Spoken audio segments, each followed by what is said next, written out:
I'm going to introduce our final providers of the evening. Are you excited to have our final providers? Yeah! You are going to love them. Ted is going to drum roll them in. Here we go. Let's have...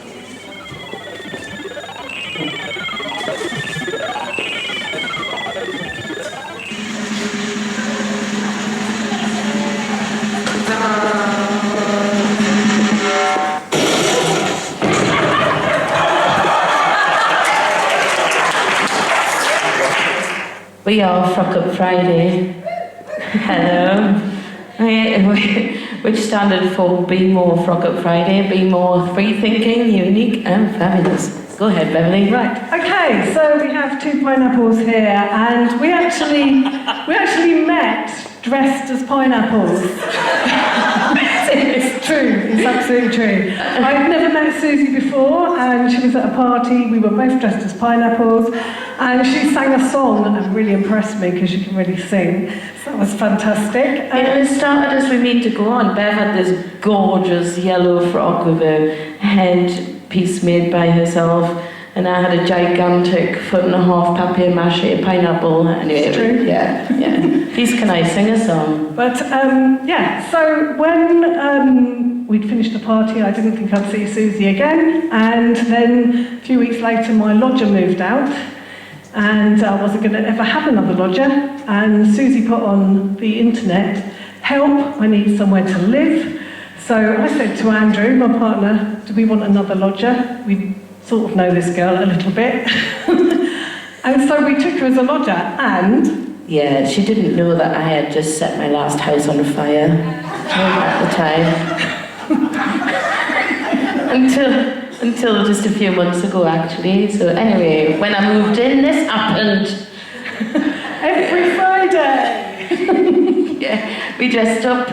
I'm a singer, she used to tie us into my outfits and add buttons and fringes, and when we weren't singing, when I wasn't singing, we'd go out dressing up like this, sort of carry on. And so on a Friday, we'd take photos of each other ready to go out, and it just became sort of our Friday thing while she was lodging with me. And then dreaded COVID happened just after Susie had moved out a week before lockdown, yeah. Unfortunately, I moved out of the house a week before lockdown and lived in a little attic flat on my own where I could see them out of my kitchen window. But Beverly, it's all Bev's fault. She said, why don't we pretend that we're going to the pub on Friday and set up a little private group and pretend we're going to the pub and get dressed up. So she created the group, and this was the first post on the 23rd of March 2020. Let's see your dresses. Should say it's a Facebook group that we started, and it was just really literally for a few of our friends. I think a couple of them are in tonight, and we just thought it would just be a local thing. I think we invited about 100 people each. But you had about 80 friends that are into fashion. Yeah, and we just thought it'd be really nice not to wear our pyjamas all week, because I think everyone was settling into that. And we thought we'll just get dressed up on a Friday. This is your first post here. It's your cousin or something? This was my cousin, and she was the very first person to put a picture of herself dressed up on a Friday. It's really cool. Everyone's in front of their bed or their laundry bin or cooking eggs or something, you know. So they're all pretty much selfies, and I will say my cousin was in isolation completely on her own for a year, so she really enjoyed the fact that she had something to do on a Friday. And then, Ted, 3 weeks later, sorry everyone, I broke the law and created a bubble before we were allowed bubbles and ran down the Bev singing, we got 10,000 members, we got 10,000 members, all around the world. Yep. Yeah, it was amazing. We just had people from all over the world join the group, and it would just blow us away, really, didn't it? Yeah, it seemed like a bit of a vanity project, are some of them. There's Ursula. Yep, Ursula's here. There's Ursula. But, so every week people will post pictures like this. Claudine, everybody recognises Claudine, Mrs. Ted. Yeah, there's quite a lot of Hastings up there, but there were obviously, like you've seen in the previous slide, from Australia, New Zealand, Jamaica, we've got Sri Lanka. Yeah, they're everywhere. They are everywhere. And check this out, man. We've got some fantastic creatives in the group. This girl is a female drag artist who creates latex outfits. The latest few designs, like this one, are out of supermarket carrier bags. She just did Peppa Pig, didn't she, for Christmas? Yeah, she's fantastic. But we actually did get to meet her in one of the bits of unlockdown that we had in between things. We've been really lucky. A lot of people have come down to meet us. However, it seems like a bit of a vanity project, but what it's done is created a really safe space for not just men but women, or men who like to dress like women, or women who like to be in drag, or people who have changed sex, or it's just a really safe space and a really kind space, and we've been called the kindest space on the internet, haven't we? We have been called the kindest space by actually Facebook. There you go, Bev. So this group isn't just for women, it's for anyone who likes to dress up, and it doesn't have to be a frock either, it's just about dressing up and how you want to express yourself. So we just felt it was really great that people just inundated us with all sorts of things, didn't it, really? Yeah, and it seemed to be like a bit of a vanity project, like I say, and I think a lot of people took a mick out of us for, oh, look at those getting dressed up. But actually, it was really heartbreaking at the joy that people felt from the group, or the stories that people shared with us. They'd start with a photograph of themselves and then tell us what it meant for them to get out and get dressed up. This girl, for example, I'll talk about Emma. Everybody knows Emma? This is Emma. She's a local lass. She beat cancer in the lockdown. She had her final therapy session and went to ring the bell, and she couldn't take her family with her to ring the bell. And so she, because of the group, she wore a big blue sequin frock and rang it on her own. And she said that she was on her own and she couldn't get a hug that day, but she posted a picture on Frock Up Friday instead, and she got 1,000 comments and love hearts, and she felt like she got 1,000 hugs that day. And she felt like every day in lockdown, or every Friday, she got up and she got dressed and she put her frock on, and she felt like even though she couldn't get up the stairs, it gave her a reason to get up and get dressed and feel like herself, which is beautiful. And she said she felt she had like an army of 14,000 people dressed up in beautiful dresses supporting her every single day. Yeah, carrying a little bit of her fear and her pain. She's like a little poster girl, bless her. But then there's the juxtaposition of Deborah Horrobin. Deborah joined the group, and every week she'd stick up a finger because she was also suffering from cancer. And she was desperate to fight it, and unfortunately, just before last Christmas, her son, who I didn't know was in the group, got in touch with me and said, Mum's been taken really bad. And a lot of people were asking me how Deborah was because she stopped posting, and I kind of knew she wasn't going to make it. And sadly, she died on New Year's Day. So yeah, Bev and I had just been on a 16-hour bender and got the news that Deborah had left the building. And it was really upsetting, but the amazing thing was her son said that Deborah's last wish was that everyone dressed up in sparkles for the day of her funeral. And we put this out to all the Frockers, and lo and behold, we had the biggest posting we've ever had on Frock Up Friday. Everyone put sparkly outfits on, everyone honoured Deborah because they loved her to bits. She was such a positive force of nature. And 3,000 people from Frock Up Friday attended her virtual funeral, which is what she'd asked people to do, so it was quite incredible. Yeah, 3,000 of us, that was mad. Anyway, it isn't all doom and gloom. We have, of course, 95 weeks or 93 weeks so far of dressing up could be a bit boring, so we have themes. We haven't had a pineapple one yet, by the way. But at one point we did have a doppelganger week. Here is Beverly as is that Kate Norfield? Is that Bev and Andy? Yeah, like, is that Mariah Carey or is that Susan? That's me as olive oil. Check my tree out, man. I should have a prize for that. Anyway. That was a really funny week. We had so many great posts, and I wish I'd put more up there because it was just hilarious. I mean, we had people looking like troll dolls and all sorts of things. It was fantastic, absolutely fantastic. Then this nut job called Paula Bush, if anybody knows her, from the Courthouse Cooperative in the Old Town, said, do you know what, these stories are so great and these selfies are so great, we should make a book. And so we made a book. There we are. Yeah, we decided that we would make a book. We have never made a book. We don't know how to make a book, but we do now. We had no idea what we were doing at all. And it so happened that one of our we still don't, but one of our admin was in publishing, so she gave us some advice at first on how we'd go about it. And we got the costings for it, and it was £24,000 to make this book. And I said to Susie, we're not doing it. This is way too much money. We're just not going to do it. Like, I can get the money. She did. I got the money. So I went knocking on the doors. Thanks, Kino Theatre didn't give us any money. lots of local businesses did, and it was absolutely incredible. People put their hands in their pockets and they helped us fund the book. Yeah, it took a lot. It took a lot of. We got quite a few pre-orders, but it took a lot from people in the town to sponsor us. Loads of local shops and things, and we also stalked Eddie Izzard for the day, trying to get him to write our foreword, which he did not. He didn't, but we did actually know where his car was parked, and we did leave a note on there. Yeah, we did. We sat all day in our frocks outside the Delaware. Arswipe. Anyway. Instead, we got the amazing Jamie Campbell. Look at him.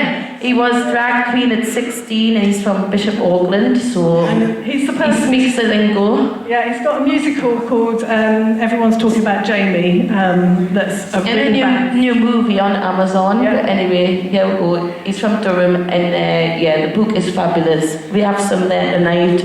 It's got all the pictures and stories in. Yes, 1,000 of them. You have to touch it. It's beautiful. It is a really beautiful book. And it was actually printed in the same place that all the V&A books get. We have to hurry up, Mum, before you go falling. Okay. Look at that. We've got to have a book launch with... I'm sure that was against the law. It was 1 in, 1 out at the time. I had them asked on. So. I know. But anyway, so we couldn't have this book launch that we really wanted, so this year we had a gigantic festival instead. If anybody didn't come, you missed a treat. We had a 3-day festival with a fashion show. In Hastings, yeah. And a New Orleans style parade and a ball. And there's some pictures from inside the book. God, we haven't got enough time to talk about it. We haven't got enough time. Go back. So this story you're going to see in a second, the last says, so I've been wanting to post for ages, and so this one time I plucked up the courage and I got my frock on and I got my hair washed and I set the self-timer, and it wasn't until I looked at the picture I realised I wasn't the only one in it. Look closely. Her husband. And so the designer gave her a full page.